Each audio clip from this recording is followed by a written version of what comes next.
Salam jumpa pemirsa, senang sekali Jurnal DAA dapat hadir kembali menemani Anda. Kali ini bersama saya, Patricia Lovord. Dalam Jurnal DAA edisi ini, kami telah menyiapkan liputan menarik, yaitu tentang menuai nikmat beriman dan menuai hidup bersih sehat.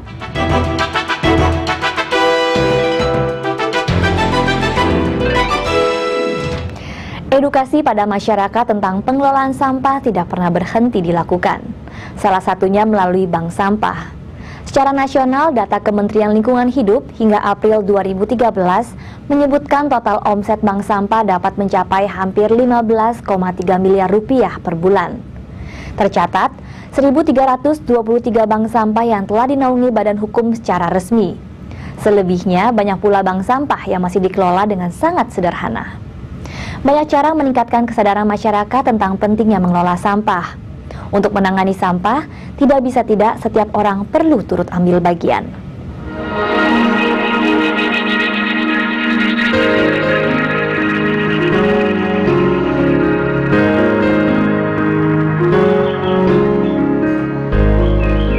Sampai dengan bulan Maret tahun 2013, kita rekapnya bulan Maret, Mei 2013, itu sudah ada bank sampah itu jumlahnya hampir 1.323 bank sampah. Dari 1.323 bank sampah, berapa nilai ekonomis yang berputar? Itu hampir 15,207 miliar, 15 miliar 207 juta. Bayangkan, hampir 15,3 miliar uang yang berputar di dalam bank sampah. Kementerian Lingkungan Hidup mencatat seluruh bank sampah yang ada saat ini secara nasional dapat menghasilkan total 15,207 miliar rupiah. Menurut data Kementerian Lingkungan Hidup, sampai April 2013, terdapat sekitar 1.323 bank sampah yang tersebar di hampir 56 kabupaten dan kota di seluruh Indonesia. Dari 1.323 itu apakah efektif atau tidak, itu kita sedang kaji, tapi saya memprediksi mungkin antara 85-90% itu pasti operasional. Kenapa?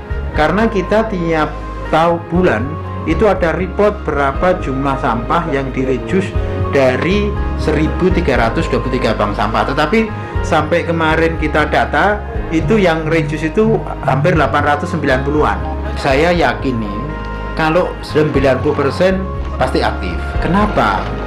Karena di 1.323 bank sampah itu ada di 66 kabupaten kota. Itu kota-kota adipura. Jadi di dalam persyaratan adipura, suatu kota kalau tidak bisa melakukan 3R forumnya atau 3R reduce, recycle, salah satunya adalah bank sampah, itu nilainya akan dikurangi.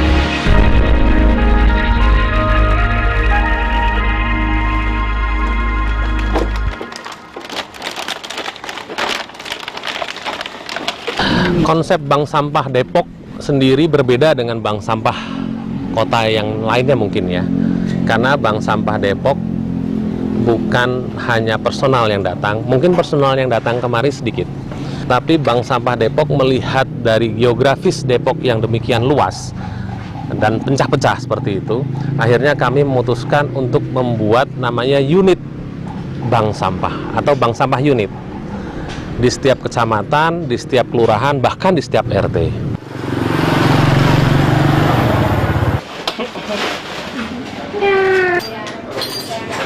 Alhamdulillah sekarang Bank Sampah Depok membina kurang lebih antara 110 sampai 120 bank sampah unit yang ada di seluruh kota Depok. Nah, total nasabahnya sendiri kurang lebih ada 4.200 KK. Ya, 4.200 KK yang kemudian masuk kemari.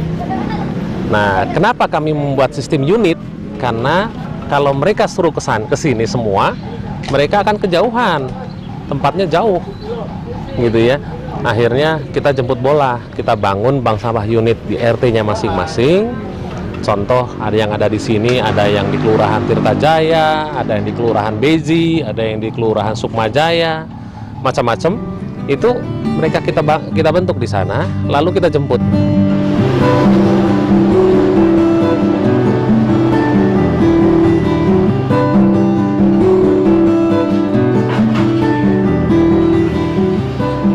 Sampah Depok itu setiap harinya yang terbuang, entah kemana buangnya, itu kurang lebih 900 sampai 1000 ton per hari. Dari jumlah penduduk Depok itu kurang lebih 1,8 hingga 2 juta orang.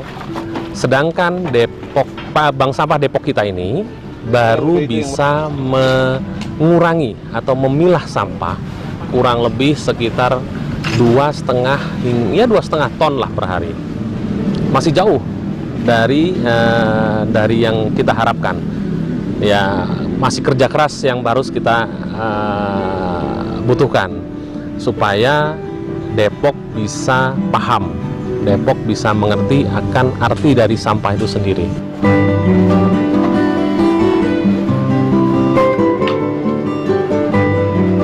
Ini dikumpulkan dari unit-unit. Nah, ini contoh ini, plastik-plastik ini. Plastik-plastik ini kalau di lapak-lapak lain masih belum diterima. Contoh ini. Nah, ini contoh bekas minyak goreng ini, daur ulang minyak goreng atau minyak goreng refill ini. Ini kalau di lapak lain tidak laku seperti ini. Ini tidak laku. Nah, tapi kami kumpulkan. Ternyata kalau jumlahnya besar, ada yang mau beli. Ada pabrik yang bersedia mau beli, akhirnya kami kumpulkan. Bank Sampah Depok dinaungi oleh Yayasan Semai Karakter Bangsa. Isnarto, pria berusia 43 tahun ini, juga menjadi ketuanya. Kalau yang sering bisa pesan juga, jangan pasang.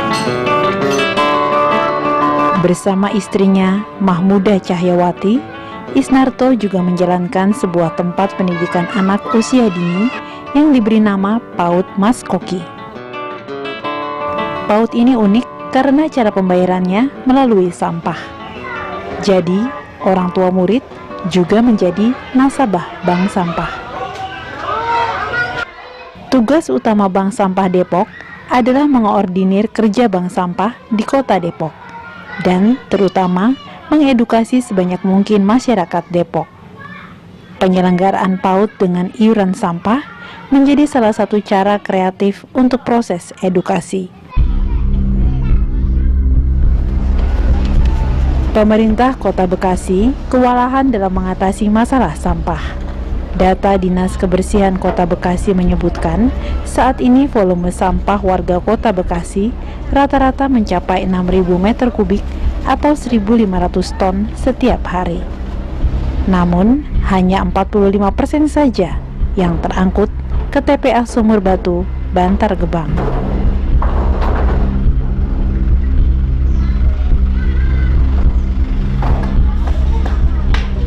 Karena memang yang barangnya di awal itu dianggap percuma gitu, nggak kepake, tapi ketika ada bank sampah ini, wah ini barang kita bermanfaat juga ini gitu ya. Akhirnya berbondong-bondong masyarakat menyetorkan sampah-sampahnya di bank sampah kita ini. Ditumpulkan menjadi aset masyarakat, dijual, hasilnya untuk masyarakat gitu ya. Karena kita di sini juga ada beberapa program ya seperti Posyandu, Posbindu. Nah, hasil dari penjualan sampah itu kita arahkan juga ke Posyandu itu gitu. Jadi dari masyarakat untuk masyarakat gitu ya. Rumah Zakat telah meresmikan sebuah bank sampah di Kota Bekasi untuk menjawab tantangan masalah pengolahan sampah. Badan yang bergerak di bidang pengolahan zakat, infak, dan sodako ini juga melihat pentingnya meningkatkan kesadaran masyarakat untuk memanfaatkan sampah menjadi bernilai positif. Bank sampah ini terletak di Kelurahan Margahayu, RW 26, Kota Bekasi. Nah, harapannya ini bisa berkembang ya, jadi tidak sekedar kita ngumpul Ultra Aqua, tapi bisa menjadi misalkan ada sampah-sampah yang memang sulit didaur ulang ya, bukan sulit didaur ulang ya, sampah rumah tangga ya. Nah, harapannya kita bisa kita terima juga, bisa kita olah, dan juga itu bermanfaat untuk masyarakat. KLH terus berupaya mendorong baik itu pemerintah maupun masyarakatnya untuk peduli sesuai dengan prinsip Undang-Undang 18 tentang pengelolaan sampah dan PP 81 tentang sampah rumah tangga dan sampah sejenis rumah tangga. Prinsip bank sampah itu mendorong masyarakatnya untuk berbuat menghargai terhadap sampah, memilah terhadap sampah di tempatnya, kemudian dibawa ke tempat yang benar. Tujuan kita pertama yaitu mengajak masyarakat bahwa masyarakat penghasil sampah di rumah tangga mau milah sampah.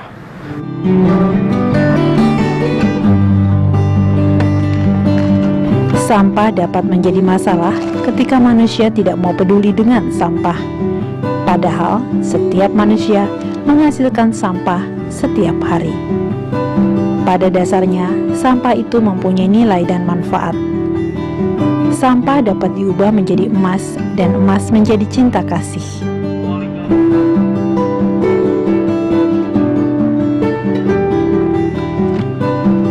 Banyak cara yang dapat dilakukan untuk mengedukasi masyarakat tentang pentingnya mengelola dan memanfaatkan sampah. Tidak bisa tidak, pengelolaan sampah perlu dilakukan dari rumah sendiri dan lingkungan terdekat. Mengolah sampah tak kalah pentingnya dengan mengurangi sampah. Sikap bijak terhadap sampah memungkinkan kita dapat menuai hidup bersih sehat. Al-Wasiyah secara harfiah berarti warisan. Ya, dari amanah untuk mewariskan kebaikan, Yayasan Majelis Al-Wasiyah didirikan 10 tahun lalu. Tekadnya mewariskan kebaikan secara berkesinambungan pada kaum duafa. Dirintis sejak awal 90-an dan merentangi waktu 13 tahun sebelum berbadan hukum, yayasan ini memberi pelayanan khususnya di bidang pendidikan, kesehatan, dan perekonomian. Semakin banyak kebaikan yang dirintis di sini, semakin besar syukur terucap. Tidak hanya ucapan syukur dari si penerima, tapi juga si pemberi karena nikmat iman yang mereka rasakan.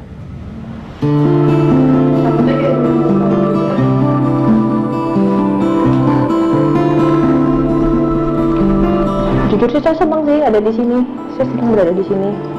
Walaupun mungkin penghasilannya jauh ya dibanding tempat lain, tapi melihat mereka lebih sehat, melihat mereka datang bilang, "Dok, thank you ya, kemarin tuh sembuh, Dok, terima kasih, anak saya udah sehat." Itu buat saya jauh lebih menyenangkan, lebih membahagiakan daripada uang yang banyak. Ya walaupun saya nggak munak gitu ya, kita tetap butuh uang. Cuma buat saya, ya hal-hal sepele, mungkin buat orang lain sepele, tapi buat saya itu sangat-sangat lebih berharga, Mbak.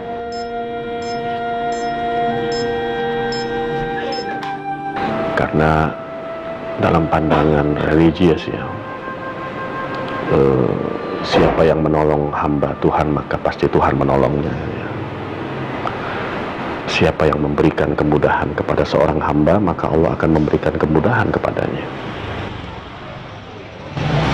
Berdiri sebagai lembaga berbadan hukum pada tanggal 27 Oktober 2003, Yayasan Majelis Al-Wasiyah memiliki 3 pilar utama pelayanan pada masyarakat. Pertama, pendidikan, yaitu menyelenggarakan pendidikan ilmu agama dan ilmu pengetahuan lain serta keterampilan. Selain tahfiz Al-Quran, juga menyelenggarakan kursus, bimbingan belajar, diklat, seminar, dan lain-lain. Kedua, kesehatan, yaitu menyelenggarakan poliklinik YMA setiap Senin sampai Sabtu. Dan ketiga, ekonomi, antara lain menyelenggarakan koperasi syariah serba usaha. Komitmen kami, Al-Wasiyah ini adalah ladang kami untuk beramal soleh. Kami jadikan yayasan ini, inilah forum, inilah lembaga, inilah tempat untuk kami berjihad, berjuang, berbuat, beramal. Kami berkontribusi apa yang kami mampu, baik energi, pikiran, tenaga, waktu, networking, juga finansial dari kami yang kami mampu untuk kami melakukan aktivitas sosial. Semua kegiatan itu ditujukan terutama kepada kaum duafa dan yang paling membutuhkan. walaupun secara resmi dinyatakan berdiri 10 tahun lalu. Namun sebetulnya, kegiatan amal sosial ini telah dilakukan mulai awal tahun 90-an oleh orang tua Muhammad Hidayat. Jadi total sudah hampir 23 tahun. Dimulai dari kegiatan majelis sholawat tiap minggu, aktivitas sosial yang dilakukan kini sudah merambah ke berbagai bidang. Tidak hanya kegiatan majelis taklim, pengembangan seni budaya Islam, dan 3 pilar, pendidikan, kesehatan, dan ekonomi, tetapi juga pusat donasi dan layanan sosial, termasuk aksi cepat tanggap darurat, yaitu pelayanan ke daerah-daerah bencana. Layanan sosial yang diberikan juga termasuk penyelenggaraan hitanan massal secara periodik. Secara jujur kan, kesehatan itu belum semuanya dinikmati oleh seluruh masyarakat kita. Jadi hanya sedikit yang bisa merasakan sehat yang sebenarnya gitu. Jadi sehat itu kan bukan hanya sehat fisik ya, sehat fisik, sehat batin, sehat secara emosional, dan juga bahkan sehat secara spiritual dan sehat secara ekonomi. Di Poli kita ini ada kebijakan yang pertama kita sebut dengan kartu afiat. Ini kurang lebih ada 300 kepala keluarga yang kita berikan kartu afiat, dan dengan kartu itu mereka kapan saja sakit bisa berobat di Poli YMA ini, Yayasan Majelis Al-Wasiyah, secara free. Kita bersyukur juga ada Basnas memberikan kesempatan juga tambahan, kita sebut namanya kartu Basnas, Badan Amil Zakat Nasional. Ada 200 kepala keluarga ya. Selebihnya pasien-pasien umum juga kita layani dengan pricing, dengan harga yang insya Allah bukan harga rumah sakit ya. Jadi harga yang memang sesuai dengan kemampuan mereka. Sangat penting gitu loh, karena kalau hanya satu orang aja yang terganggu kesehatannya dan itu mempengaruhi seluruh keluarganya, kenapa nggak kita membuat suatu lembaga yang memberikan pelayanan kesehatan yang bisa menghindarkan itu. Jadi ya tetap sehat, tetap bisa bekerja, anaknya juga tetap bisa sekolah dengan baik karena yang menafkahi juga ada. Gitu. Tadinya sih saya megang sapu aja nggak bisa, nyapu nggak bisa nyapu, menggosok aja nggak bisa. Alhamdulillah pas berobat di sana sampai 8 bulan sembuh gitu. Ibu Yaya? Iya. Kartu sehat dan pelayanan kesehatan memadai, terjangkau, dan penuh cinta kasih sangat penting artinya. Pelayanan tanpa memandang muka dan sikap menghargai yang tulus penting untuk membuat pasien lebih cepat sehat dan kembali pada aktivitasnya. Iya, kita kan orang nggak punya, jadi dikasih bebas, keringanan, nggak bayar gitu. Banyak-banyak terima kasih gitu, jadi dibantu gitu. Ya, terus nggak bisa jalan, jadi bisa jalan sekarang gitu. Dengan kita turut di masyarakat, apalagi terhadap orang-orang yang membutuhkan, ya, kita menjadi insan atau manusia yang berhati luas dan lapang, berjiwa jernih, berpikiran bersih, dan kita akan tambah bersyukur kepada Tuhan, kepada Allah, ketika kita melihat bahwa di balik kehidupan kita banyak sekali orang-orang yang berada di bawah garis kemiskinan, lebih sulit kehidupannya dari kita. Dan kita memang komitmen untuk membantu ya, dengan tetap buka 6 hari dalam seminggu sampai jam 5 sore, dari jam 9 pagi, dan kita nggak pernah tutup. Misalnya sepanjang hari kita nggak pernah tutup gitu. Kita tetap melayani walaupun pas lagi jam istirahat ada pasien datang, ya udah tetap berobat nggak ada masalah. Dalam sehari, rata-rata 20 pasien mengunjungi poliklinik Yayasan Majelis Al-Wasiyah. Dr. Catherine sendiri telah 1,5 tahun mengabdi di poliklinik. Rata-rata pasien yang ditangani adalah pasien penyakit kulit, infeksi saluran pernafasan atas, hipertensi, dan diabetes. Untuk pasien yang perlu dirujuk ke rumah sakit, pihak yayasan juga memberi bantuan biaya. Saya juga banyak belajar ya dari klinik ini, gimana rasanya berbagi dengan orang, terus harus lebih tidak boleh mementingkan uang ya. Uang penting tapi bukan yang paling penting. Itu sih yang saya dapat dari sini. Apa yang saya support adalah jiwa tulus mereka. Ya, mungkin lembaga ini tidak terlalu besar, tapi kami berharap dengan jiwa tulus yang tidak ada limitnya, maka insya Allah kami akan bisa terus berbuat bagi masyarakat. Dan itu alhamdulillah saya jadi senang dan saya juga berhutang budi pada mereka juga ya, karena dengan cara itu pengetahuan saya bisa termaintain gitu. Apa yang saya pelajari ternyata sekarang ada dan bisa diterapkan, dan itu juga merefresh apa yang ada di otak saya, dan itu membuat saya juga lebih bahagia.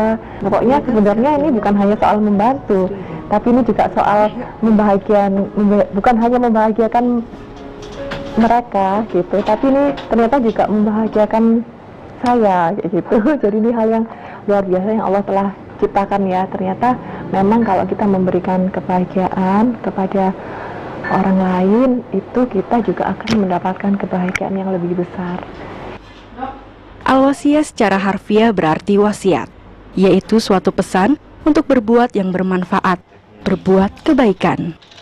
Selain didirikan karena wasiat dari orang tua, Al-Wasiyah juga berniat untuk dapat memberi manfaat yang berkesinambungan pada mereka yang membutuhkan, khususnya kaum duafa. Berbuat amal kebajikan sesungguhnya adalah pengabdian kepada Tuhan yang paling tinggi. Itulah cara kita bersyukur.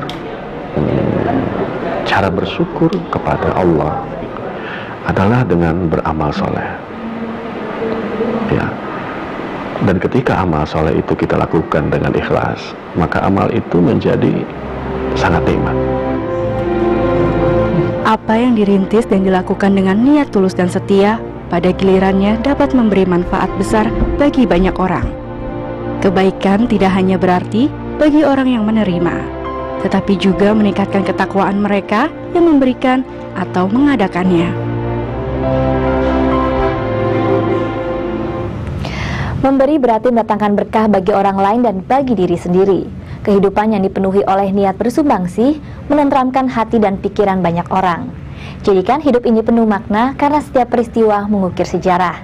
Jika Anda memiliki saran atau kritik, silahkan kirim ke website Dai TV atau ke media sosial Dai TV atau telepon ke 021 5055 8889.